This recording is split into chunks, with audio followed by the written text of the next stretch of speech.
it speaks organically. And we have an obligation to not only interpret it in our own generation, but pass it on, expecting those who come after us will do something different that makes it relevant in their lives. And how many of us sometimes look at the younger generations and say they don't understand? You've been guilty. Come on. Yeah. And the reality is we don't understand relevance in their world.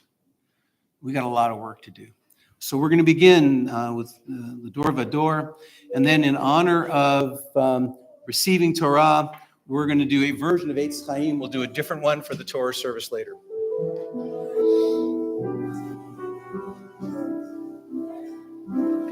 We are gifts, blessings. We are history in song. We are hope and we are healing. We are learning to be strong. We are words and we are stories. We are pictures of the past. We are carriers of wisdom, not the first and not the last. Ledor vador, nagid God lecha. Ledor vador, we protect this chain. From generation to generation, Ledor vador, these lips will praise your name.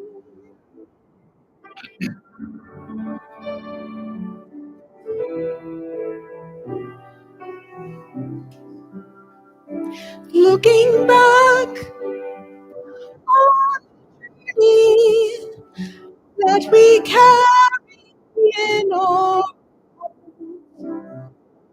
from the shadow of the mountain to the water that would walk. We are blessed and we are holy. Children of your way, words that bring us meaning, we will have the strength to say, Adore, Nagid Vaylecha. We protect this chain. From generation to generation, door by door, these lips will praise your name.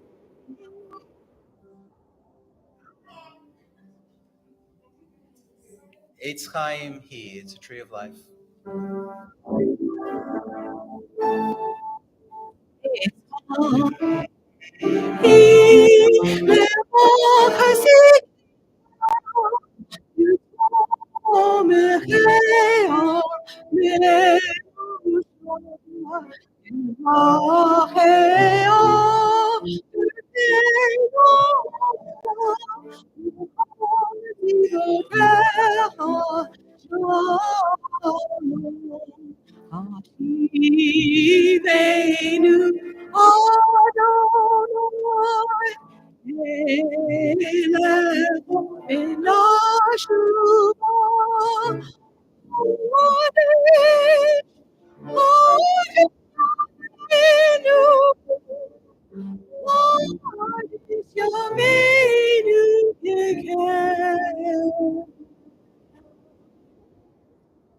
Rabbi, you join me, please?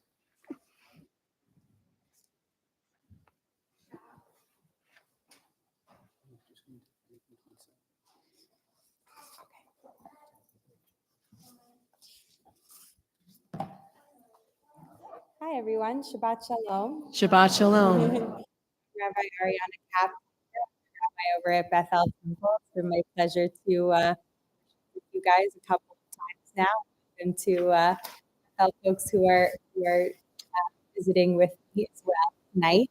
And we just heard some of our members heard about the good work that you guys were doing here, and some of the interesting things we're going to be learning about tonight. We just really wanted to learn about it too. So we thought, why not come down from our part of the river and to yours and get to share and worship together. So glad to be here. Glad for Rabbi Klein's gracious welcoming of us. So let's read together on page 127. There are days. There are days when we seek things for ourselves and measure failure by what we do not gain. On Shabbat, we seek not to acquire, but to share. There are days when we exploit nature as if it were a hoard of plenty that can never be exhausted. On Shabbat, we stand in wonder before the mystery of. There are days when we act as if we cared nothing for the rights of others. On Shabbat, we remember that justice is our duty and a better world our goal. And so we embrace Shabbat, a day of rest, I wonder, a day of. Page 120, we're going to continue with our candle lighting, shall we? And I'll just Go ahead. if you'll indulge me, I Absolutely. improvise a little bit. But Rabbi Klein told me that we were going to talk about Shavuot a little bit tonight as well, the holiday that we marked this week about the receiving of the Torah. And this reading here was talking about the connection between Shabbat and justice. And one of the things we do on Shavuot, we read the 10 commandments, one of which is remember Shabbat. There are two ways that commandment is said. Once in Exodus and once in Deuteronomy. Rabbi Klein already knows what I'm going to say. So maybe some of you do too. Hazard of the job. And in now I'm forgetting which is which. One of them says Zachor, one of them says Shamor. But one of them bases the commandment on Shabbat about God rested on the seventh day, so we must rest on the seventh day. And in the other place, it talks about the reason we rest on Shabbat is because we were slaves in Egypt, and so we must remember the importance of resting because we're free people and we're doing what God wants, not what some Pharaoh wants. And so the commandment of Shabbat, which we receive at